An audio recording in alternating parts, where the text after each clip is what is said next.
brief you what is the procedure in a very short, because the time is not so much, and the intellectual property is a very vast topic, and it needs detailing and different kind of knowledge of the participant with okay. So what is intellectual property? Intellectual property refers to creation of minds such as invention, design, and design for industrial articles, literary, artistic work, symbols, which are ultimately used in commerce. So इथे सगळ्यात महत्त्वाचं हे समजून घेणं जरुरी आहे की intellectual property एक इंटेंजिबल प्रॉपर्टी आहे. इंटेंजिबल मीन्स तिला आपण टच करू शकत नाही, like any other properties. We are having knowledge, जसं की आपण लँड म्हणू शकतो. लँड, घर झालं, फ्लॅट झालं, किंवा आपले व्हेकल झाले, किंवा आपल्या जवळ असणाऱ्या सगळ्या वस्तू ज्याला आपण टच करू शकतो त्याला आपण we say that is a one kind of property, but that is a tangible property. त्याला आपण टच करू शकतो, फील करू शकतो. बट इंटेलेक्च्युअल प्रॉपर्टी हे एक प्रकारे माणसाच्या माइंड मधून निघालेले जे डिफरंट इन्व्हेन्शन्स आहेत, किंवा डिफरंट जे आपण डिझाईन्स बघतो आज, एखाद्या कपड्यांचे डिझाईन्स बघतो, किंवा आपण वेगवेगळे जे प्रोडक्ट असतात त्याची पॅकेजिंग वगैरे जे आपण बघतो, हे सगळं डिझाईन आणि इंडस्ट्रियल आर्टिकल, जे आपण सॉंग्स ऐकतो आणि जे मूवी आपण बघतो, हे सगळं इंटेलेक्च्युअल प्रॉपर्टीमध्ये मोडण्यात येते. कारण की हे सगळं आपल्या क्रिएशन, आपल्या माइंडच्या क्रिएशन थ्रू आपण हे निर्माण केलेली प्रॉपर्टी आहे. This property is created through the mind. So intellectual property allows the creator or owners to have the benefit from their works when these are exploited commercially. This is very important to know that की intellectual property जे बनवण्याचं मागचं जे उद्दिष्ट आहे की जे owners आहेत, जे इंटेलेक्च्युअल प्रॉपर्टीचे क्रिएटर्स आहेत, त्यांना एक प्रकारचे राईट्स मिळणार त्या इंटेलेक्च्युअल प्रॉपर्टीचं कमर्शियल एक्सप्लॉयटेशन करण्यात. आणि इंटेलेक्च्युअल प्रॉपर्टीचा सगळ्यात महत्वाचा उद्देश हाच आहे की कमर्शियली एक्सप्लॉइट होणं फार महत्वाचं आहे, जेणेकरून ती इंटेलेक्च्युअल प्रॉपर्टी वेगवेगळ्या प्रकारे सगळ्या लोकांच्या कामात येईल. आणि simultaneously it will give the benefit to the creators of that intellectual property. And these rights are statutory rights governed in accordance with the provision of corresponding legislation. So इथे सांगण्याचं फार महत्वपूर्ण गोष्ट अशी आहे की हे स्टॅच्युटरी राईट्स आहे. Statutory rights means it's govern by the statute. Statute म्हणजे law. Intellectual property, whether it is, मी येणारच की कोणत्या प्रकारचे इंटेलेक्च्युअल प्रॉपर्टी आहेत, but just whether it is patent असो, किंवा ट्रेडमार्क असो, किंवा कॉपीराइट असो, तर हे सगळे राईट्स एका आपल्या स्टॅच्यूट आणि लॉच्या नुसारच गव्हर्न होतात. जे काही इंटेलेक्च्युअल प्रॉपर्टीचे अप्लिकेशन्स पेटंट ऑफिसकडे येते, इंटेलेक्च्युअल प्रॉपर्टी ऑफिसमध्ये येतात, जे काही ट्रेडमार्कचे अप्लिकेशन्स ट्रेडमार्क ऑफिसमध्ये येतात, ज्याही ऑफिसमध्ये इंटेलेक्च्युअल प्रॉपर्टीचे अप्लिकेशन्स येतात, ते पर्टिक्युलर इंटेलेक्च्युअल प्रॉपर्टी लॉज आहेत. जसं पेटंटचं पेटंट ऍक्ट 1970 हे जनरल लॉ आहे, पेटंट ऍक्ट, आणि त्याच्यासोबत असणारे रूल्स, हे रूल्स आणि हे लॉज फॉलो करूनच आम्ही intellectual property whether it is going to be granted or refuse and याचं काय कमर्शियल बेनिफिट आहे, हे सगळ्या गोष्टी त्या लॉ नुसारच होतात. And as we know that law is common and law is not सगळ्यांसाठी सारखा आहे, त्याचप्रमाणे इंटेलेक्च्युअल प्रॉपर्टी लॉ सुद्धा सगळ्यांसाठी सारखे आहेत. आणि intellectual property is territorial right. ज्या पद्धतीने आपलं लॉ जो आहे ऑल ओव्हर इंडियासाठी सेम असतो, तशाच पद्धतीने इंटेलेक्च्युअल प्रॉपर्टी सुद्धा ऑल ओव्हर इंडियासाठी गव्हर्न होतात आणि ते सगळ्यांसाठी सेम आहे. सो हे महत्वाचं आहे की हे एक स्टॅच्युटरी राईट्स आहे, गव्हर्नमेंट ऑफ इंडियाकडून मिळणारं राईट आहे, आणि हे सगळ्यांसाठी सेम आहे. What are the different forms of intellectual property? Intellectual property चे different creation of minds can have different dimensions. आणि त्या different प्रकारचे इंटेलेक्च्युअल प्रॉपर्टीला प्रोटेक्ट करण्यासाठी वेगवेगळ्या प्रकारचे इंटेलेक्च्युअल प्रॉपर्टीचे फॉर्मॅट्स आहेत. त्यामध्ये आपण बघू शकतो की patent, industrial design, trademark, copyright, geographical indications, layout, design of integrated circuits, plant varieties. These are the different forms of intellectual property. So let's come to these forms one by one so that you will understand the exact nature of this particular intellectual property. So let us come to the patent. Patent is a very important intellectual property, and patent is a statutory right for an invention granted for limited period of time. Yes, patent is a statutory right. मी आता सांगितलं की it is governed by the law, intellectual property law. There is one book we have to follow that law. We have to follow that rules, and as per that rules only that intellectual property and its all the commercial aspect will be governed by that law only, and it is open for everyone. So these are the statutory rights and granted for limited period of time. Yes, सगळ्याच प्रकारची intellectual property, whether it is a patent or whether it is a trademark, whether it is copyright or it is design, all these intellectual properties are granted for limited period of time. This is very important to know. Unlike our land that एक बार जे कोणाची property झाली, जमीन आपण विकत घेतो, ती आपल्या पुरखानी पुरख आपण त्याला ट्रान्सफर होत राहते. परंतु पेटंटचं तसं नाहीये. Patent is a for limited period of time. Though we can assign these patent rights to anybody else with some agreement, but as soon as that term of that patent rights is over, that nobody can enjoy the rights of that patent or whatever intellectual property.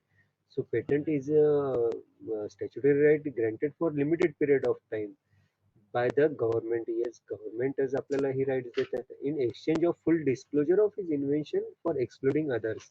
This is very important की patent rights एक प्रकारे आम्ही patent office किंवा government of India patent rights देतात, पण काय घेतात त्यासाठी ते महत्वाचं आहे. कारण की जनरली भरपूर मुलांना किंवा भरपूर इन्व्हेंटर्सला अप्लिकेशन फाईल करण्यात फार कन्फ्युजन होते की आम्हाला एक्झॅक्टली फाईल काय करायचं आहे. त्यांना जनरली असं वाटतंय की आम्ही जितकं कमी डिस्क्लोज करू आणि जितकं कमी मी दाखवणार तेवढंच माझे राईट्स जास्त प्रोटेक्टेड राहील. तर असं नाही आहे. So it is very important that patent right is given in exchange of full disclosure of his invention.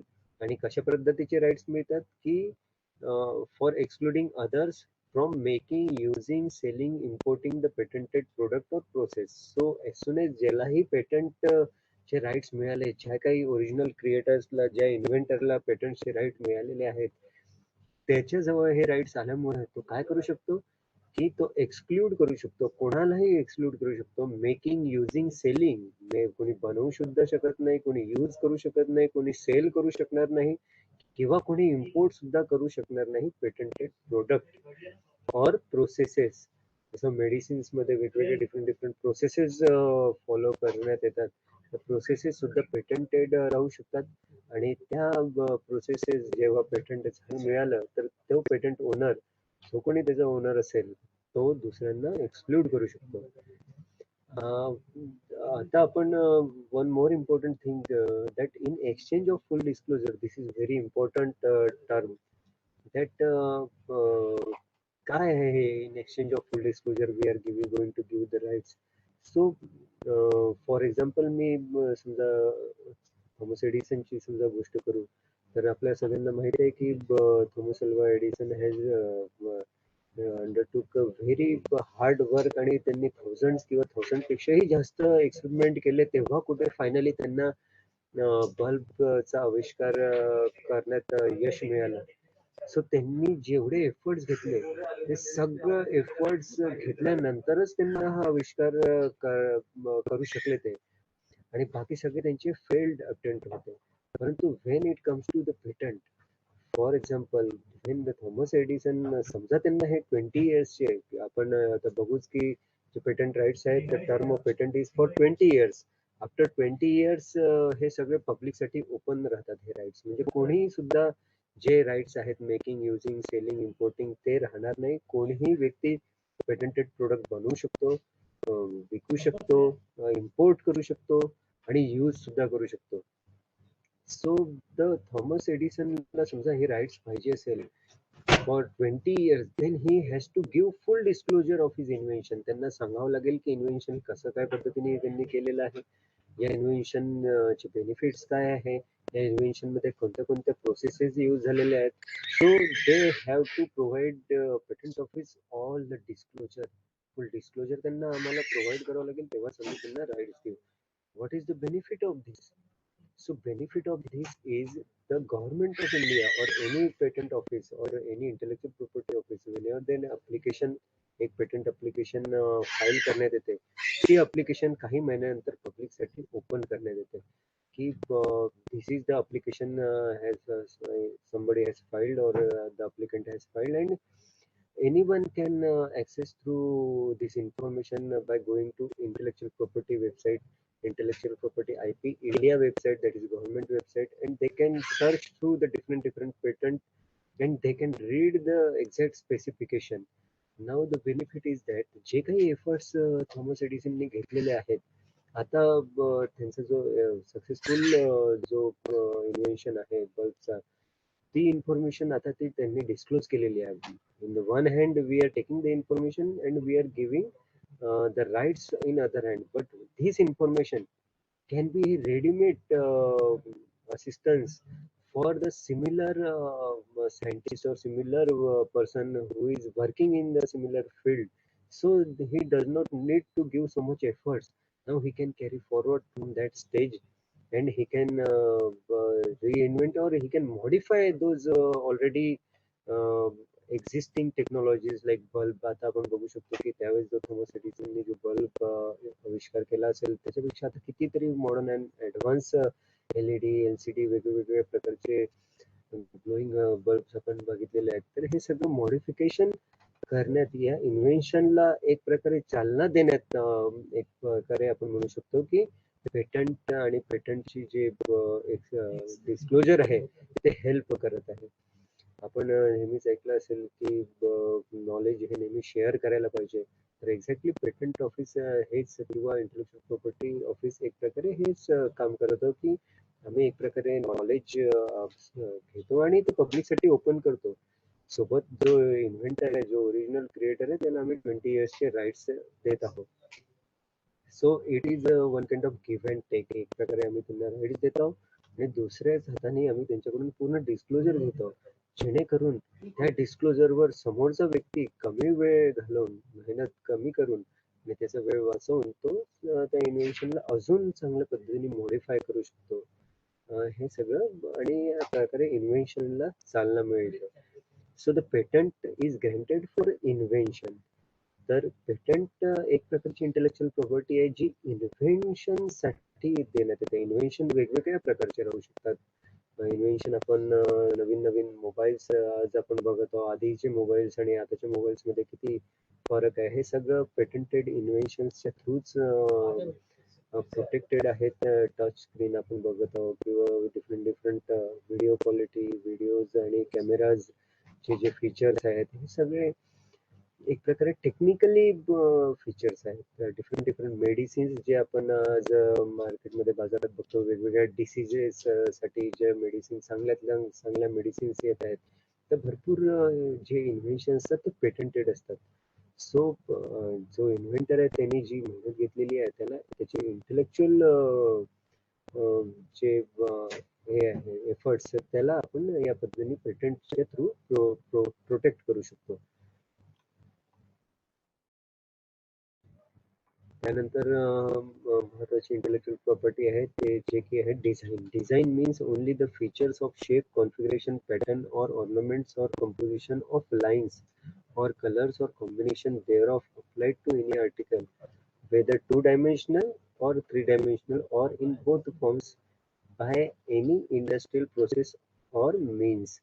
So in brief मध्ये सांगायचं झालं तर आपण बघितलं की पेटंट मध्ये नवीन नवीन टेक्नॉलॉजीज आपण बघितल्या, नवीन नवीन फीचर्स जे आपण बघतो की कशा पद्धतीने ते प्रोडक्ट वर्क करेल, त्याच्या आतमध्ये मटेरियल काय आहे, कसं आहे, काय प्रोसेस आहे, हे सगळ्या गोष्टी पेटंटच्या आहेत. पण what about design? Design is for only the outer look. कधी कधी एखाद्या प्रोडक्टच्या सक्सेसच्या मागे त्याचा आउटर लुक, आउटर शेप कधी-कधी फार इम्पॉर्टंट भूमिका निभवते. जसं आपण म्हणू शकतो की एखाद्या हिरोचे आपण कपडे बघतो किंवा हे सगळे किंवा different different shapes of bottles आपण बघतो की एकाच सगळ्या बॉटलला फॉर एक्झाम्पल वॉटरच कॅरी करायचं आहे तरी सुद्धा डिफरंट डिफरंट शेप्स आपण मार्केटमध्ये बघतो आणि काही शेप्स लोकांना जास्त आवडतात, काही शेप्स लोकांना कमी आवडतात. त्याचा इफेक्ट वेगवेगळ्या प्रकारे कमर्शियली होतो. So this kind of intellectual property is protected by the design. Design is for the outer look of A product की हा प्रोडक्ट बाहेरून कसा त्याचा शेप राहील, काय त्याचा कलर राहील, ज्याच्याने प्रोडक्टच्या वर्किंगवर एवढा इफेक्ट होणार नाही, पण त्याचं डिझाईन, त्याचा आउटर लुक किंवा त्याच्या या गोष्टींनी त्याचं इन्फ्लुअन्स ते करू शकतात. अशा पद्धतीच्या जे इंटेलेक्च्युअल प्रॉपर्टी, इंटेलेक्च्युअल वर्क आहे ओरिजिनल क्रिएटरचं, ते डिझाईन थ्रू आपण प्रोटेक्ट करतो. आणि जसं की मी तुम्हाला सांगितलं की सगळे इंटेलेक्च्युअल प्रॉपर्टी जवळपास लिमिटेड पिरियडसाठी असतात, त्याच पद्धतीने डिझाईन सुद्धा लिमिटेड पिरियडसाठी आहे.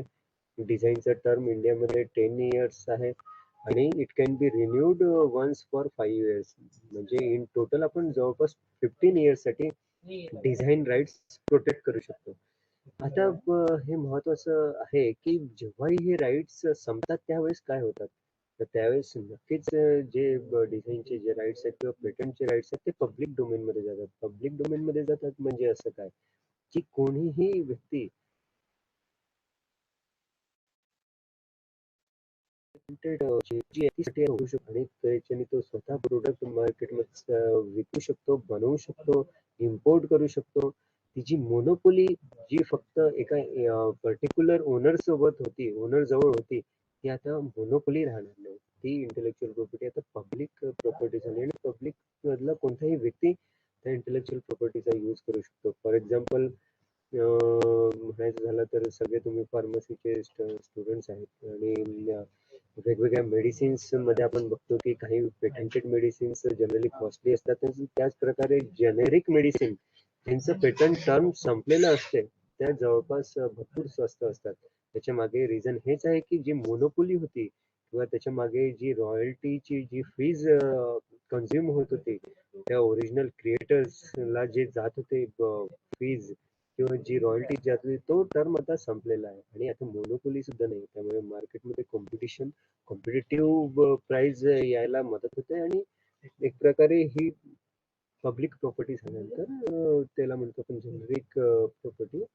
तर अशा पद्धतीने जेव्हा राईट्स चा टर्म संपतो ते एक प्रकारे पब्लिक डोमेन मध्ये जाते आणि आपण बघूया की डिझाईन रजिस्ट्रेशन साठी आपल्याला काय काय फॉर्म्स लागतात. तर डिझाईन रजिस्ट्रेशन साठी आपल्याला फॉर्म 1 लागते आणि एक रिप्रेझेंटेशन शीट लागते.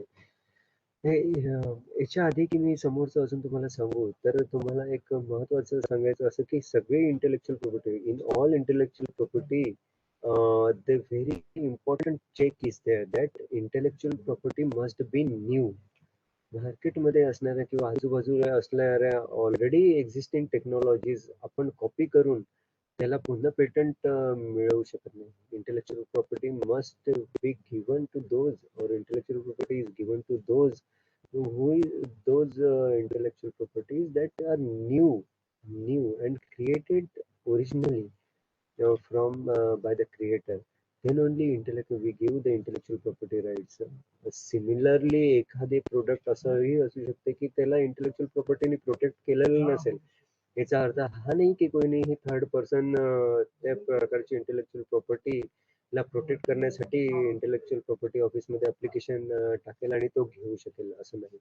सो इंटेलेक्च्युअल प्रॉपर्टी मस्ट बी न्यू आणि जो ओरिजिनल इन्व्हेंटर आहे किंवा जो ओरिजिनल क्रिएटर आहे त्याच्याच थ्रू ती प्रोसेस झाली पाहिजे. ही फार महत्वाची आहे. समजा ती दुसऱ्या कोणाची असेल आणि थर्ड पर्सन त्याला प्रोटेक्ट करण्याचा प्रयत्न करत असेल तर त्याला सुद्धा इंटेलेक्च्युअल प्रॉपर्टी मिळणार नाही.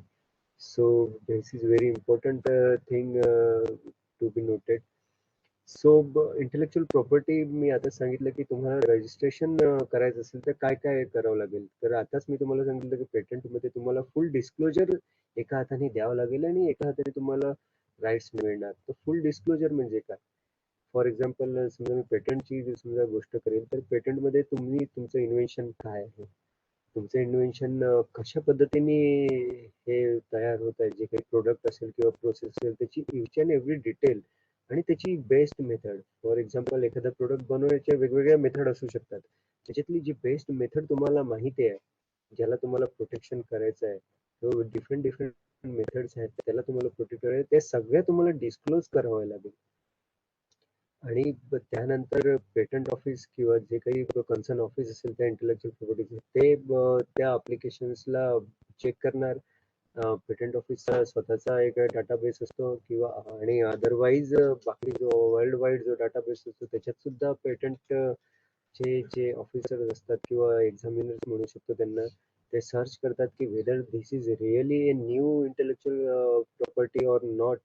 If it is a new intellectual property and it is governed by all those important law and rules, then definitely intellectual property office gives the right, like a patent or design.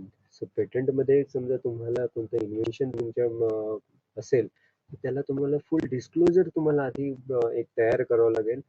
आणि त्याचं जे format आहे, abstract असतो, त्याच्यात claims असतात, ते formats मध्ये तुम्हाला ते बरोबर मॉडिफाय करावं लागेल तुमचं इन्व्हेन्शन. आणि त्यानंतर तुम्ही अप्लिकेशन फाईल करणार आणि ती अप्लिकेशन प्रोसेस होईल पेटंट ऑफिसमध्ये. समजा सगळं जे इम्पॉर्टंट लॉज आहेत ते सगळे मेट होत असेल तुमच्या अप्लिकेशन सोबत, तर नक्कीच इंटेलेक्च्युअल प्रॉपर्टी राईट्स किंवा पेटंट राईट्स तुम्हाला मिळणार. सो डिझाईन मध्ये आपण ते समजू शकतो की design is for outer look. So डिझाईनची अप्लिकेशन समजा तुम्हाला फाईल करायची असेल, तर form 1 is a important form. In that form you have to mention the details of the original creator or inventor, आणि who is the applicant for particular application, or that who is the going to use that rights, that also you need to mention. And different other important data you need to mention, like address and phone number, contact details, all those things you have to mention in the form 1. And second, always in all intellectual property, in second form you have to give the details of that intellectual property. For example, if I consider about the design application, then मी आताच सांगितलं आहे तुम्हाला की design application मध्ये outer look is very very important. So आपल्याला different different prospective views द्यावं लागेल तुमच्या त्या डिझाईनच्या पर्टिक्युलर, की कोणत्या कोणत्या प्रकारच्या व्ह्यूजनी ते कम्प्लिटली तुम्ही जस्टिफाय करू शकणार की हा this is my intellectual design exactly. So जे काही त्यांची रिक्वायरमेंट असेल त्याची ते तुम्हाला मेट करावं लागेल, जेणेकरून तुमची डिझाईन ऍप्लिकेशन प्रॉपरली जज करू शकणार. जो डिझाईन ऍप्लिकेशनचे जे पर्टिक्युलर ऑफिसर राहणार, एक्झामिनर्स राहणार ऑफिसमध्ये, गव्हर्नमेंट ऑफ इंडियाने नेमलेले, त्यांना क्लिअर असणं, क्लिअरिफाय करणं खूप जरुरी आहे. सो अशा पद्धतीने डिझाईन, एक पेटंट आपण बघितलं, डिझाईन आपल्याला दुसरी इंटेलेक्च्युअल प्रॉपर्टी आपण बघितली. So third intellectual property is a trademark. Trademark generally भरपूर लोकांना माहिती असणार आणि बघितलेले असणार की आपण बघतो मायक्रोसॉफ्टचा लोगो असतो भरपूर एखाद्या जेव्हा आपण कम्प्युटर चालू करतो तेव्हा मायक्रोसॉफ्टचा लोगो होतो, किंवा Coca Cola, Carlsberg, Sony, Canon किंवा मारुती, हे सगळे त्यांचे जे लोगो आहेत हे एक प्रकारचं त्यांचं ट्रेडमार्क आहे. Trademark means what in lemon language? Trademark is a visual symbol, which may be a word, कधी वर्ड असू शकतो लाईक सोनी, और सिग्नेचर और नेम और डिव्हाइस और लेबल और न्यूमरल्स, और एक प्रकारचं चिन्ह म्हणू शकतो आपण, ते असू शकते कशासाठी? Or service or articles of commerce to distinguish from other similar goods or services. Yes, this is very important to know की दोन सिमिलर टाईपचे वस्तू असणार, परंतु जेव्हा आपल्याला त्याला डिस्टिंग्विश करायचं आहे की हे प्रोडक्ट कोणी बनवलं आणि हे प्रोडक्ट कोणी बनवलं, तेव्हा trademark is very helpful in distinguishing those important similar types of goods. So in that way trademark is very very helpful in modern era. Trademarks is play very huge role in terms of business, like it identifies the goods or services and its origin. Definitely एखादा products आपण for example मी घेऊ शकतो, की आपल्याजवळ 2 exactly similar टाइप्सचे pens आहेत ज्याच्याने आपण लिहितो. ते आणि एका पेनवर आपण बघितलं, की दुसऱ्या पेनवर पार्कर कंपनीचा एक लोगो आहे आणि दुसरा एक पेन आहे, एक ऑर्डिनरी पेन आहे. भलेही कदाचित असं असू शकते, की दोन्ही पेन एक्झॅक्टली सिमिलर क्वालिटीचे राहू शकतात. पण एक जो युजर आहे किंवा जो व्यक्ती आहे, जो ग्राहक आहे, तो नेहमी बघतो की अच्छा या कंपनीचा लोगो आहे म्हणजे पार्कर कंपनीचा लोगो आहे. इमिजिएटली त्याच्या डोक्यात पार्कर कंपनीबद्दल असलेली जी माहिती आहे ती येऊ शकते. आणि फॉर एक्झाम्पल समजा त्याच्याबद्दल त्याला माहिती असेल की Parker is a very good company, तर त्यावर तो रिलायबिलिटी करू शकतो just by looking that trademark.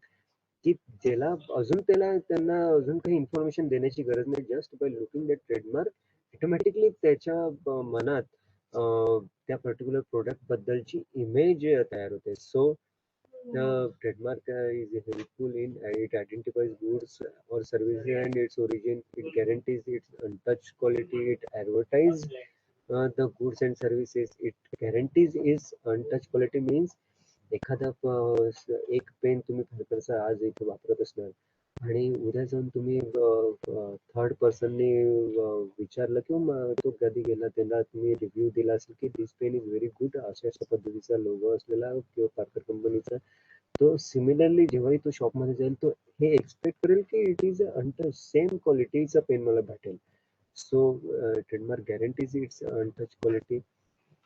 Again, the term of trademark in India is for 10 years and it can be renewed for lifetime by filing renewal fees in the interval of 10 years periodically. So ट्रेडमार्कचा term सुद्धा 10 इयर्सचाच आहे. परंतु त्याला आपण life time renew करू शकतो by filing renewal fees every 10 years. So trademark जे limited period म्हणू शकतो एक प्रकारे याच्यात लिमिटेड पिरियडचा लाईफ टाईम साठी पण आपण कन्वर्ट करू शकतो but you need to file renewal fees. So again trademark application समजा तुम्हाला फाईल करायची असेल तर तुम्हाला TMA form you have to file with. In TMA form तुम्हाला सगळे डिटेल्स मेन्शन करावं लागेल की काय डिटेल्स मेन्शन करावं लागेल की तुम्हाला तुमचा कोणता लोगो तुम्हाला ऍक्च्युअल ट्रेडमार्क म्हणून रजिस्टर करायचा आहे.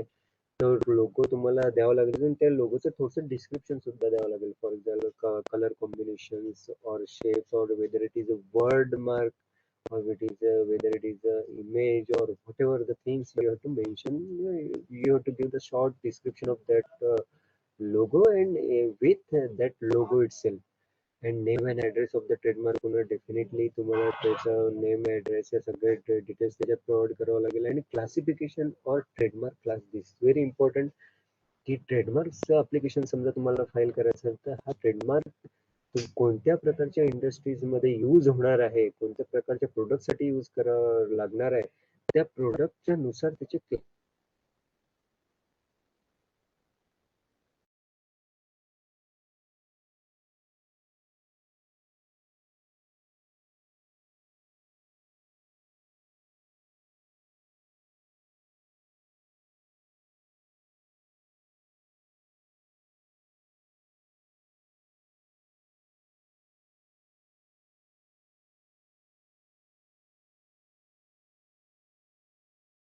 whether it is going to be used for hotel industry or whether it is going to be used for any kind of food industry, that all those details you have to mention in that TMA form. आणि तुमचं जे description तुमचं जे product और goods आहे, जे services तुम्ही provide करणार आहे त्याचं सुद्धा डिस्क्रिप्शन काही शॉर्ट मध्ये तुम्हाला मेन्शन करावं लागेल ट्रेडमार्क ऍप्लिकेशन्स मध्ये. ओके, आता आपण बघूया की weather it is trademark application और पेटंट अप्लिकेशन और डिझाईन अप्लिकेशन, हे जे तिन्ही इंटेलेक्च्युअल प्रॉपर्टी आहे किंवा कॉपीराइट अप्लिकेशन, हे चौथी जी इंटेलेक्च्युअल प्रॉपर्टी आपण याच्यानंतर बघणारच आहोत. तर या सगळ्या अप्लिकेशन्सची प्रोसिजर जवळपास सिमिलर आहे. सिमिलर मीन्स व्हॉट की तुम्हाला डिस्क्लोज करावं लागेल सगळी इन्फॉर्मेशन सगळी प्रॉपरली ज्या फॉर्मॅट्स मध्ये हवी आहे पर्टिक्युलर ऑफिसला. तो फॉर्मॅट तुम्ही इंटेलेक्च्युअल प्रॉपर्टी IP इंडियाच्या वेबसाईटवर जाऊन बघू शकता की पेटंट अप्लिकेशनचा फॉर्मॅट काय असतो. तुम्ही सर्च करून बघू शकता, तिथे सर्च इंजिन दिलेलं आहे. त्या सर्चमधून तुम्ही सर्च करू शकता की कोणत्या प्रकारचे पेटंट ॲप्लिकेशन्स तुम्हाला रिलेव्हंट आहे, कोणत्या फील्डचे तुम्हाला पेटंट ॲप्लिकेशन्स रिलेव्हंट आहेत. त्या पेटंट ॲप्लिकेशन थ्रू आपण बघू शकतो की कशा पद्धतीने त्यांनी माहिती दिलेली आहे. सो जे काही इंटेलेक्चुअल प्रॉपर्टी फर्स्ट टाइम रजिस्ट्रेशनसाठी ऑफिसेसमध्ये येतात, काही महिन्यानंतर, काही वेळेनंतर त्याला आम्ही पब्लिश करतो. त्याला इंटेलेक्चुअल प्रॉपर्टी आय-पी इंडियासाठी वेबसाईटवर पब्लिश करतात की जेणेकरून सगळ्या पब्लिकला हे माहीत होईल की कोणत्या प्रकारची इंटेलेक्चुअल प्रॉपर्टी रजिस्ट्रेशनसाठी आलेली आहे आणि त्याची प्रोसेसिंग आता सुरू होणार आहे. फॉर एक्झाम्पल पेटंट ॲप्लिकेशन कोणी फाईल केलं तर त्याला जनरली पेटंट ऑफिस 18 मंथ्स नंतर पब्लिश करते. पब्लिश करतो म्हणजे काय की ती वेबसाईटवर आम्ही त्याची इन्फॉर्मेशन देतो की या पर्टिक्युलर ॲप्लिकंटनी या टेक्नॉलॉजीसाठी पेटंट ॲप्लिकेशन फाईल केलेली आहे. त्याचं डिस्क्लोजर हे आहे आणि आपण तुम्ही सर्च सुद्धा करू शकता. सो एनी पर्सन समजा असंही राहू शकते की similar kind of technology already existing राहू शकते आणि समजा त्या व्यक्तीला आपण पेटंट दिलं तर जो ओरिजिनल त्याचा क्रिएटर आहे किंवा दुसरा जो क्रिएटर आहे त्याला त्याचा लॉस होऊ शकतो, त्याला डॅमेजेस होऊ शकते त्यामुळे. So he can also come to the office and they can argue, they can give their reasoning की this is the rules or law, because of this application should not be granted. असं होऊ शकते की एखादा trademark similar trademark दुसरा व्यक्ती वापरत असेल, नोईंगली और अननोईंगली थर्ड पर्सनने त्याला फाईल केला, परंतु जो ओरिजिनल क्रिएटर कुणी असं वेगळा असू शकतो. So he can also come and give light to the trademark office that this application or this particular trademark I'm already using, and if you are going to give this registration to this particular applicant, then it will damage my business. So with the help of law, जे काही law मध्ये जे काही तरतूद असेल त्यानुसारच तो application file करून अशा पद्धतीचे रजिस्ट्रेशनला थांबवू शकतो. सो हे similar process is for patent also, similar process is for design also. असंही असू शकते की एखाद्याचं सिमिलर डिझाईन दुसरं कोणी यूज करत असेल आधीपासूनच, थर्ड पर्सनने अननोईंगली और अननोईंगली त्यांनी फाईल करण्याचा प्रयत्न केला असेल, तर तो ओरिजिनल जो क्रिएटर तो आताही ट्रेडमार्क डिझाईन ऑफिसमध्ये येऊन असं सांगू शकतो की this application should not be granted. आणि डेफिनेटली समजा लॉच्या नुसार आणि ॲक्टच्या अनुसार ते सगळे त्याची जी रिझनिंग असेल ती करेक्ट असेल तर डेफिनेटली ती ॲप्लिकेशन रिफ्यूज केल्या जाईल. So this process is similar in all intellectual properties. त्याच्यानंतरची इंटेलेक्चुअल प्रॉपर्टी आहे copyright. Copyright is a right given by the law to creator of literary, dramatic, and musical and artistic work, producer of cinematograph films, sound recordings, work, movies, music, patent, painting, software, internet website. So the copyright is आपण बघितलं patent is for new invention, design is for outer look, trademark is for separating similar product in the market, and copyright is for literary and artistic work. Most preferably आपण यांना देतो literary artistic work, जो मध्ये include होते books, जे आपण वेगवेगळे novels बघतो किंवा आपले स्टडी मटेरियल जे बुक्स असतात ते सगळे कॉपीराइट मध्ये येतात. मूवीज आपण जे बघतो ते मूवीज सुद्धा कॉपीराइटेबल आहे. म्युझिक जे आपण ऐकतो ते सगळं कॉपीराइट मध्ये येते. पेंटिंग आणि सॉफ्टवेअर, व्हेरी इम्पॉर्टंट सॉफ्टवेअर जे आपण आपल्या आज मोबाईलमध्ये बघतो किंवा कम्प्युटरमध्ये आपण जनरली ऐकतो की एक सॉफ्टवेअर टाकावं लागेल, हे सॉफ्टवेअर टाकावं लागेल, हे सगळं कॉपीराइट मध्ये इन्क्लूड होतं. आणि कॉपीराइट जो ओनर आहे त्याला कोणत्या प्रकारचे राईट्स मिळतात? It provides its holder the right to restrict unauthorised copying and reproduction of the original expression. Definitely ज्याला जे राईट्स असणार त्याच्या व्यतिरिक्त दुसरा कोणीही त्याचं कॉपी नाही करू शकत किंवा त्याला रिप्रोड्यूस नाही करू शकत आणि त्याचं कमर्शियली कोणत्याही प्रकारचं बेनिफिट तो घेऊ शकत नाही, unless having consent from the original creator. Original creator जेव्हा तुम्हाला कन्सेंट देईल म्हणजे एक प्रकारे एक ॲग्रीमेंट राहू शकते. त्या कन्सेंट ॲग्रीमेंट थ्रू रॉयल्टी त्याच्यात इन्व्हॉल्व राहू शकते, वेगवेगळ्या गोष्टी त्याच्यात इन्व्हॉल्व राहू शकतात त्या कन्सेंट मागे. तेव्हाच third person can use or reproduce the originally protected intellectual property. In terms of in copyright, certain things are excluded from the copyright. काही गोष्टींना कॉपीराइटचं उल्लंघन केलं असं मानण्यात येणार नाही. त्यामध्ये येतं की एखादं फेअर डील ऑफ रिसर्चसाठी कोणी एखादं लिटररी वर्क समजा यूज करत असेल, त्याला कॉपीराइटचं उल्लंघन मानण्यात येणार नाही.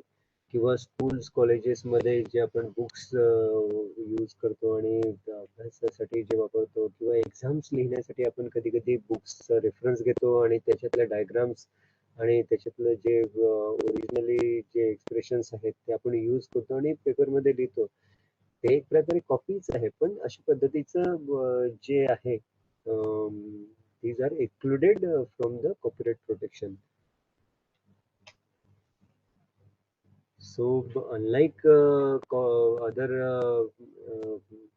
जसं की बाकीचे इंटेलेक्चुअल प्रॉपर्टी लिमिटेड पिरियड साठी आहेत, त्याच पद्धतीने copyright is also for limited period duration term of copyright in case of original literary dramatic musical and artistic work is for 60 is for the lifetime of that author or artist, and 60 years counted from the year following the death of the author.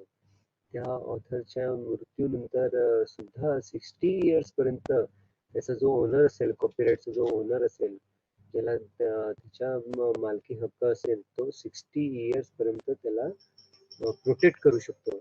For example Lata Mangeshkar ज्यांचे आताच निधन झालं आहे, तर त्यांचं जे गाण्यांचं जे ओरिजिनल कॉपीराइट असेल, त्यांच्या कोणत्याही व्यक्तीला त्यांनी असाइन करून दिलं असेल, ओनरशिप दिली असेल, ते आताही सुद्धा त्या कॉपीराइटला प्रोटेक्ट करू शकतात. अनऑथराइज कॉपी कोणाला करण्यापासून थांबवू शकतात.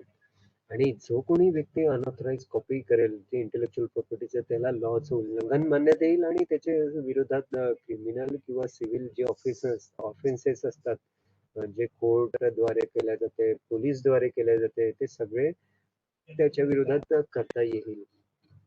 की अनऑथराइज कॉपी समजा कोणी करत असेल तर त्याला कोर्टची प्रोसिजर थ्रू समोर जावं लागेल आणि त्याला काही समजा हे प्रूव्ह झालं की येस त्यांनी खरंच इंटेलेक्चुअल प्रॉपर्टी लॉचं उल्लंघन केलं असेल, तर त्याला त्या पद्धतीचे डॅमेजेस भरून द्यावं लागेल, पेनॉल्टी भरून द्यावं लागेल.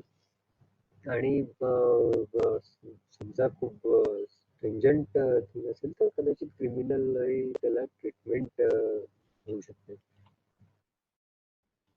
सो आपण अजून थोडंसं डिटेलमध्ये पेटंट राईट्सला एक्सप्लोर करूया.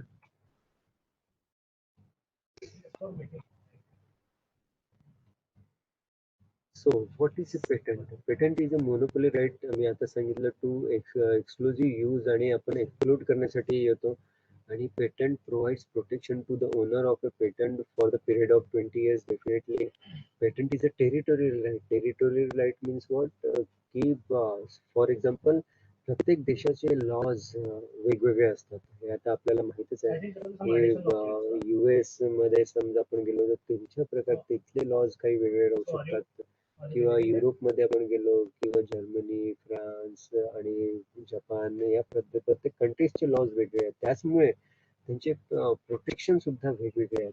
तर patent is a territorial right. For example तुम्हाला इंडियामध्ये समजा तुम्हाला तुमच्या इन्व्हेन्शनला प्रोटेक्ट करायचं असेल तर तुम्हाला इंडियाच्या पेटंट ऑफिसमध्ये फाईल करावं लागेल. समजा तुम्हाला US मध्ये पेटंट पाहिजे असेल तर तुम्हाला US च्या पेटंट ऑफिसमध्ये पेटंट अप्लिकेशन फाईल करावं लागेल.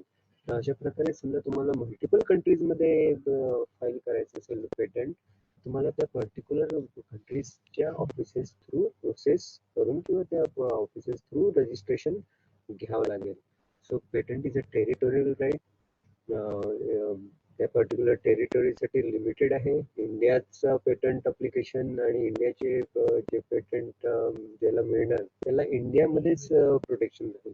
फॉरेन कंट्रीज मध्ये त्याला प्रोटेक्शन राहणार नाही. फॉरेन कंट्रीज मध्ये त्याला प्रोटेक्शन हवं असेल तर त्याला त्या पर्टिक्युलर कंट्रीज मध्ये पर्टिक्युलरली प्रोटेक्शन घ्यावं लागेल. So Patent is granted for an invention which is a new product or process involving an inventive step and capable of industrial application. Patent मिळण्याचे जे 3 महत्त्वपूर्ण जे पॅरामीटर्स आहेत ते आहेत की पेटंट कोणाला हवं असेल for a invention, definitely patent म्हणजे फॉर इन्व्हेन्शन. सो त्याचं ते प्रोडक्ट ती न्यू असणं जरुरी आहे. आतापर्यंत कोणीही न केलेलं अशा पद्धतीचं नवीन त्याच्यात नाविन्य असणं जरुरी आहे, नॉव्हेल्टी असणं जरुरी आहे. तेव्हाच त्या पर्टिक्युलर ऍप्लिकेशन पेटंट मिळू शकतो. त्यानंतर सुद्धा इम्पॉर्टंट 2 स्टेप्स आहेत की इन्व्हेंटिव्ह सुद्धा असायला पाहिजे. की जस्ट मायनर मॉडिफिकेशन एखाद्या गोष्टीमध्ये आपण जस्ट मायनर मॉडिफिकेशन केलं, अजून त्याला आपण जस्ट कॉमन सेन्सने म्हणू शकतो की हे तर कॉमन सेन्स आहे, याच्यात तसं काही खूप मोठं असं काही झालेलं नाही आहे, खूप मोठे असं बुद्धिमत्ता लागलेली नाही आहे. तर त्याला आपण म्हणू शकतो भले ते नवीन आहे परंतु त्याच्यात खूप असं ऍडव्हान्स फीचर्स किंवा खूप ऍडव्हान्समेंट नाहीये, टेक्निकल ऍडव्हान्समेंट नाहीये, तर त्याला आपण इन्व्हेंटिव्ह स्टेप त्याच्यात नाहीये असं म्हणू शकतो. तर ती सुद्धा महत्वपूर्ण गोष्ट आहे की पेटंट मिळण्यासाठी एक नॉव्हेल असणं जरुरी आहे, नवीन असणं जरुरी आहे, त्यानंतर ते इन्व्हेंटिव्ह सुद्धा असायला पाहिजे. त्याच्यातलं जे फीचर्स, जे डेव्हलपमेंट आहे, टेक्निकल ऍडव्हान्समेंट आहे, ते जनरली कॉमन सेन्सच्या व्यक्तीच्या वरचं असणं जरुरी आहे की एक पर्सन जो त्या फील्डचा आहे त्याला सुद्धा जोपर्यंत ते पेटेंटेड इन्व्हेन्शन त्यांनी बघितले नाही किंवा डिस्क्लोजर बघितले नाही तोपर्यंत तो सुद्धा करू शकत नाही. अशा पद्धतीचं गोष्ट असणं जरुरी आहे. Third is very important thing, it should be run in industrial applications असायला पाहिजे. त्याला इंडस्ट्रियल इंडस्ट्रीमध्ये त्याला आपण बनवता यायला पाहिजे त्या पर्टिक्युलर प्रोडक्टला. हे सगळ्या 3 महत्वपूर्ण गोष्टी आहेत पेटंट मिळण्याच्या मागे. Inventive steps means a feature of invention that involves technical advance as compared to existing knowledge or having economic significance. 2 महत्वाच्या गोष्टी आहे की इन्व्हेंटिव्ह स्टेप मध्ये काय येते की एखाद्या इकॉनॉमिक सिग्निफिकन्स, एखाद्याने एखादी गोष्ट 100 रुपीज मध्ये बनवली आणि तीच गोष्ट एखाद्या व्यक्तीने 10 to 15 रुपीज मध्ये बनवली, त्याला म्हणू शकतो आपण इन्व्हेंटिव्ह स्टेप. इन्व्हेंटिव्ह त्याच्यात स्टेप त्याला आहे. तेच एखाद्याने प्रोडक्ट 100 रुपीज मध्ये बनवलं आणि दुसऱ्याने 99 मध्ये बनवलं, त्याला आपण म्हणू शकतो की याच्यात असं काही खूप इन्व्हेंटिव्ह नाही, खूप असं खूप मॉडिफिकेशन किंवा खूप असं ऍडव्हान्समेंट तर येत नाहीये. तर ही आपण म्हणू शकतो की इन्व्हेंटिव्ह स्टेपला एकदम सिम्पल लँग्वेजमध्ये डिफाईन करण्यासाठी एक एक्झाम्पल मी तुम्हाला सांगितलं. सो इन्व्हेन्शन, सगळेच इन्व्हेन्शन पेटेंटेबल नाही आहे. काही इन्व्हेन्शन ज्याला पेटंट ऍक्टने रेस्ट्रिक्ट केलं आहे पेटंट अप्लिकेशन मिळण्यापासून, ते काही जे नॉन पेटंटेबल म्हणू शकतो आपण त्याला इन्व्हेन्शन्स ते येतात. an invention which is frivolous or which claims anything obviously contrary to well established natural laws. एखादा व्यक्ती असं येऊन म्हणू शकतो की मी नथिंग पासून एनर्जी बनवत आहे किंवा सिम्पली एखादी मशीन माझी अशी आहे की त्याला काहीच इनपुट देण्याची गरज नाही तरी सुद्धा ती चालत राहील किंवा वर्किंग मध्ये राहील. तर हे contrary to well established laws आहेत की every action has equal and opposite reaction किंवा कोणतीही एनर्जीचा फॉर्म 1 फॉर्म 2 सेकंड फॉर्म मध्ये चेंज होते. तर कुठे ना कुठे आपण म्हणू शकतो की जे नॅचरल एस्टॅब्लिश्ड लॉ आहे त्याच्या विरोधात जाऊन कोणी समजा म्हणत असेल की मी अशा पद्धतीचं इन्व्हेन्शन करत आहे, तर त्याला आपण प्रिव्हिलेज पेटंट म्हणतो. अजून अशा पद्धतीचे पेटंटला रजिस्ट्रेशन मिळणार नाही. An invention, the primary intended use or commercial exploitation of which could be contradictory to the public order or morality. असं असू शकतं की पब्लिक त्याच्यात पब्लिक ऑर्डर और मॉरॅलिटी ज्याची हानी होत असेल अशा पद्धतीचे इन्व्हेन्शन सुद्धा आपण रजिस्ट्रेशन करू शकत नाही. खूप वेळा एखादा असू शकतो की एखादं प्रोडक्ट जे आहे फार इन्व्हेंटिव्ह पद्धतीने बनवलेलं असेल, परंतु त्या प्रोडक्टचा यूज समजा हानिकारक असेल पब्लिकच्या हेल्थसाठी, पब्लिकच्या मॉरॅलिटीसाठी किंवा दुसऱ्याही वेगवेगळ्या अॅनिमल्सच्या मॉरॅलिटीसाठी किंवा त्याच्याने नुकसान होत असेल. फॉर एक्झाम्पल कोणी असं बनवली बर्ड्स ला किल करणारी एक मशीन, ती कदाचित खूप इन्व्हेंटिव्ह अजून खूप त्याच्या मागे सायन्सचा यूज झाला असेल, परंतु अशा पद्धतीच्या मशीन्सला, अशा पद्धतीच्या प्रोडक्टला पेटंट मिळणार नाही, कारण की ते पब्लिक मॉरलिटीच्या विरोधात आहे. इथे एक्झाम्पल आपण बघू शकतो ना, operators for gambling on machine or theft or gambling operators on method of gambling, अशा पद्धती जे संविधानिक दृष्ट्या बॅन केलेले आहेत, त्या गोष्टीला डेव्हलप करण्यासाठी समजा कोणी ती टेक्नॉलॉजी वापरत असेल तर त्याला पेटंट मिळणार नाही. Second important, mere discovery of scientific principle or formulation of abstract theory or discovery of simple जी डिस्कवरी आजूबाजूला ज्या गोष्टी असतात त्याच्यातून आपण समजा कोणाला डिस्कवरी झाली, नवीन प्रकारचं एलिमेंट त्याला सापडलं की नवीन प्रकारचा लॉ त्याला कळला की असं केल्याने असं होते बा, त्याला सुद्धा जे जनरली ऑब्झर्वड लिव्हिंग थिंग्स मध्ये सापडणाऱ्या गोष्टी आहेत त्याला पण पेटंट मिळणार नाही. This is very important for the pharmacy student key D, section 3D. The mere discovery of new form of a known substance which does not result in enhancement of known efficacy of the substance, or the mere use of known process, machine or apparatus unless such known process result in new product or employs at least one new reactant. For example कोणी डोकेदुखीची एखादी मार्केटमध्ये medicine असू शकते आणि second medicine असू शकते की सर्दी आणि अशा पद्धतीच्या आजारासाठी दुसरी एखादी मेडिसिन असू शकते. सो कोणी समजा असा विचार केला की मी अशी एक टॅबलेट बनवतो जी सर्दी आणि डोकेदुखी दोघांनाही हेल्पफुल राहील, दोघांनाही आराम देण्यात मदतगार राहील, आणि त्यांनी काय केलं की जस्ट दोघांना मिक्स केलं आणि ती गोळी पर्टिक्युलरली, सो त्या गोळीची जे नोन एफिकेसी होती तेच मिळाली आहे, नवीन तर काही आलं नाही. Just mixing is cannot be considered as a new.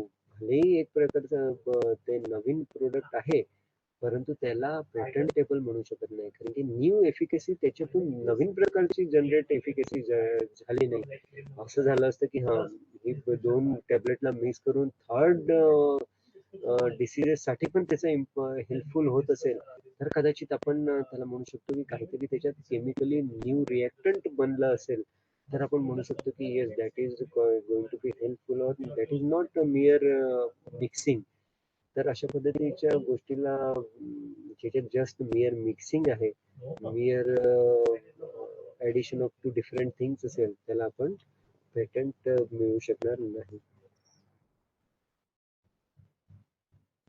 Mere arrangement or rearrangement or duplication of known devices functionally independent another, दोन वेगवेगळ्या गोष्टी असू शकतात. फॉर एक्झाम्पल अम्ब्रेला आणि फॅन, एखाद्याने अम्ब्रेला आणि फॅन दोघांनाही एका ठिकाणी कनेक्ट केलं तर दोघांचंही काम ते वेगवेगळ्या पद्धतीने सोबत राहू की वेगवेगळे राहू ते काम तसेच करणार आहे. जे अम्ब्रेलाचं जे काम आहे, छत्रीचं जे काम आहे ते छत्री करणार आहे, फॅनचं जे काम आहे फॅन करणार आहे. दोघांना कंबाईन करून असं थर्ड कोणत्याही प्रकारचं नवीन ऍडव्हान्समेंट तर मिळालं नाही. Just rearrangement of the non things याला सुद्धा पेटंट मिळणार नाही. सो पेटंट अप्लिकेशन फाईल करण्यासाठी काय महत्वाचं आहे? पेटंट अप्लिकेशन साठी फाईल आपण वेगवेगळ्या पद्धतीने करू शकतो. दोन प्रकारच्या मोड्स आहेत पेटंट अप्लिकेशन फाईल करण्याच्या. एक आहे ऑनलाईन मोड, एक आहे ऑफलाईन मोड. एक ऑनलाईन मोड थ्रू आपण ऑनलाईन जे फॉर्म्स आहेत, पेटंट ऑफिसला लागणारे जे फॉर्म्स आहेत ते फॉर्म्स तुम्हाला फिलअप करावं लागणार आणि त्याला फाईल करावं लागणार.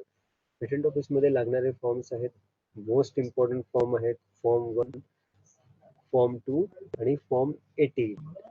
फॉर्म 1 मध्ये जसं की बाकी ऍप्लिकेशन मध्ये बघितलं, फॉर्म 1 मध्ये आपल्याला सगळे डिटेल्स द्यावं लागेल की कोण आहे याचा ओरिजिनल इन्व्हेंटर, कोण याचा अप्लिकंट आहे. अप्लिकंट आणि इन्व्हेंटर कधी कधी वेगवेगळे राहू शकतात. फॉर एक्झाम्पल एखादी फार्मसीची कोणती कंपनी आहे, त्याच्यात वर्क करणारे जे इन्व्हेंटर्स आहेत त्यांचं ते इन्व्हेन्शन राहू शकते, पण तो राईट्स त्या कंपनीच्या ओनर जवळ राहू शकतात. तर इन दॅट केस इन्व्हेंटर वेगळे राहणार आणि applicant is a owner of that particular intellectual property. ह्या सगळ्या गोष्टी आपल्याला त्याच्यात मेन्शन करावं लागेल फॉर्म 1 मध्ये. त्यांचे नेम, ऍड्रेस आणि त्यांचं नॅशनॅलिटी, वेगवेगळे जे कॉलम्स आहेत त्याला पूर्णपणे फिलअप करावं लागेल. हे फॉर्म 1 झालं. फॉर्म 2, पेटंट फाईल करण्यासाठी महत्वाचे जे फॉर्म्स आहेत ते फॉर्म 1, फॉर्म 2 आणि फॉर्म 18 जे आहे. फॉर्म 2 मध्ये आपल्याला डिटेल स्पेसिफिकेशन द्यावं लागेल की तुमचं इन्व्हेन्शन काय आहे, कसं आहे, त्याच्यात कोणते कोणते फॉर्म्युलेशन, कोणते केमिकल्स यूज होत आहे, काय होत आहे, कसे रिएक्शन्स होत आहेत, each and every details you have to mention. जे तुम्ही मेन्शन करणार त्यालाच प्रोटेक्शन मिळणार, हे महत्वाचं आहे. जे तुम्ही मेन्शन नाही केलं त्याला प्रोटेक्शन मिळणार सुद्धा नाही. सो जेव्हाही आपल्याला प्रोटेक्शन घ्यायचं असेल तर हे लक्षात ठेवायला पाहिजे एखाद्या इन्व्हेंटरनी की आपल्याला जितकं मॅक्झिमम तुम्ही डिटेल्स द्याल आणि त्याचा महत्वाचं आहे की त्याला एका लिगल फॉर्मॅटमध्ये तुम्हाला अरेंज करावं लागेल. पेटंट ऍप्लिकेशन समजा तुम्ही एखाद्या वेळेस कोणी पण व्यक्ती बघू शकतो इंटेलेक्च्युअल प्रॉपर्टी ऑफिस किंवा जस्ट पेटंट आपले फॉर्म ऑफ पेटंट ऍप्लिकेशन तुम्ही समजा सर्च केलं तर तुम्हाला फॉर्म 1 तर मी सांगितलं त्याचा फॉर्म 2 ज्याला म्हणतो आपण स्पेसिफिकेशन, ते स्पेसिफिकेशनचे जे रिक्वायरमेंट आहे त्याच्यात टायटल तुम्हाला मेन्शन करावं लागेल, ऍब्स्ट्रॅक्ट तुम्हाला मेन्शन करावं लागेल, detail summary of the invention तुम्हाला मेन्शन करावं लागेल, ड्रॉइंग्स समजा काही असेल तर ड्रॉइंग्स आणि ड्रॉइंग्स डिस्क्रिप्शन तुम्हाला तिथे द्यावं लागेल आणि पूर्ण कम्प्लीट बेस्ट मेथड तुम्हाला जी मेथड वाटते की ही सगळ्यात बेस्ट मेथड आहे त्या प्रोडक्टला बनवायची ती सगळी तुम्हाला डिटेल्स तुम्हाला त्याच्यात मेन्शन करावं लागेल. आणि द मोस्ट इम्पॉर्टंट थिंग सगळ्यात शेवटी तुम्हाला क्लेम्स तुम्हाला द्यावं लागेल. क्लेम्स एक प्रकारचं हे लिगल लँग्वेज आहे की तुम्हाला काय पाहिजे, याच्यातून तुम्हाला काय गोष्टी प्रोटेक्ट करायच्या, तुम्हाला कोणतं राईट्स तुम्हाला याच्यातून पाहिजे आहेत ते तुम्हाला त्या क्लेम्स मध्ये मेन्शन करावं लागेल. क्लेम्सलाच आपण म्हणू शकतो claims is a right. So the patent application मध्ये जे मी तुम्हाला सांगितलं की फॉर्म 1 मध्ये जनरल डिटेल्स, फॉर्म 2 मध्ये स्पेसिफिकेशन्स आणि क्लेम्स येणार. आणि त्यानंतर हे form 18 is a request for examination. तुम्ही फक्त पेटंट ऍप्लिकेशन फाईल करणंच महत्वाचं नाहीये, त्याला एक्झामिन समजा करावून घ्यायचं असेल, पेटंट ऍप्लिकेशनला एक्झामिन करवायचं असेल, त्याला प्रोसेसिंग करवायची असेल त्याच्यासाठी सुद्धा एक महत्वाचा फॉर्म असतो, त्याला म्हणतात फॉर्म 18 रिक्वेस्ट फॉर एक्झामिनेशन.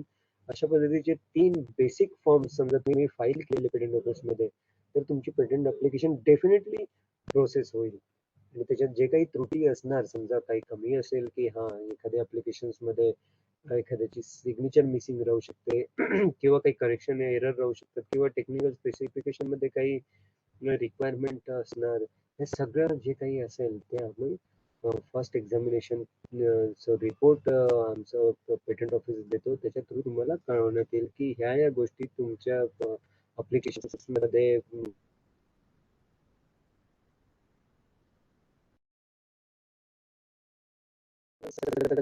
वेगवेगळ्या पद्धतीने अप्लिकेशन लॉच्या दृष्टिकोनातून सगळे त्यांची जी रिक्वायरमेंट्स आहेत त्या मेट करत असेल तर definitely particular rights will be given to that applicant. So I think आता आपला वेळ जवळपास संपत आलेला आहे. अजून कोणाला समजा काही डाऊट्स असेल, काही प्रश्न विचारायचे असेल तर please they can ask and after that I will stop my session.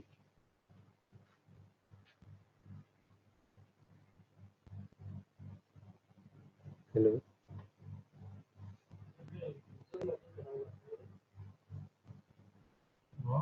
Madam. Hello हा सर, जस्ट या Trupti madam. Bhalekar sir. Yes, yes.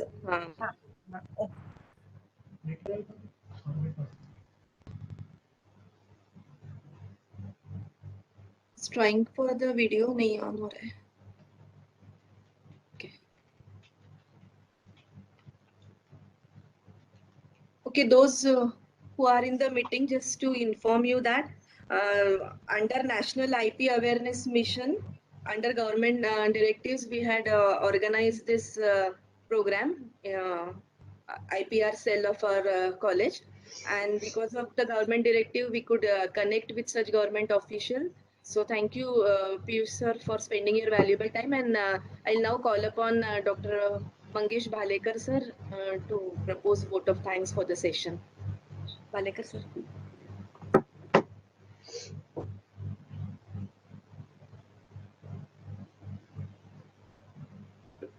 So thank you, Piyush sir, once again. I'm glad to be able to present a vote of thanks for today's session because today's world is ruled by the knowledge and information is a big asset. Especially in the world of medicine.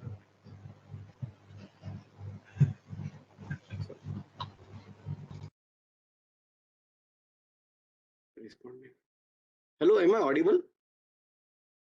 Yes, sir. Yes. Yes, sir, you are. Okay, sorry. So, in the world of medicine, especially, the information is a valuable asset and is even more critical as we have been during the pandemic. So, I propose my vote of thanks. Thank you to the Government of India who have initiated wonderful activities under the Azadi Ka Amrut Mahotsav. The Director of Technical Education, Savitribai Phule, Pune University, and Patent Office, especially Mr. Piyush, who have offered us this opportunity to host this webinar for our students. I'm also thankful to our principal, Dr. Ashwini Madgulkar, for her guidance, and Honorary Secretary Shri Baloji Raja Chhatrapati, and the entire management for their support for such activities. So thank you, Piyush sir, once again. And Thank you. I request if there are any students who with any questions for Piyush sir, you can please unmute yourself and ask the question.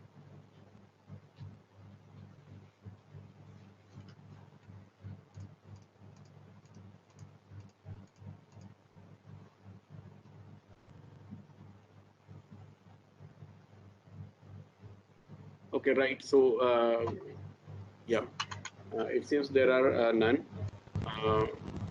All the students, please note that there is a link posted in the chat box, which you have to click and register your feedback as well as attendance. So, Piyush sir, thank you very much for the wonderful session. With your permission, I would like to end the session. Yes. Thank you.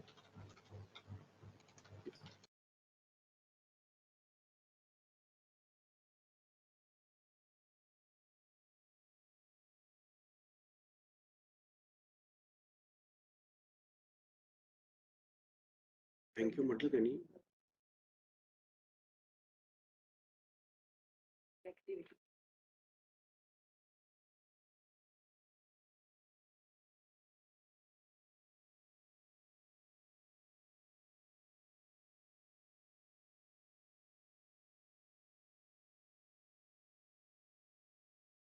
Sir, the speaker has left.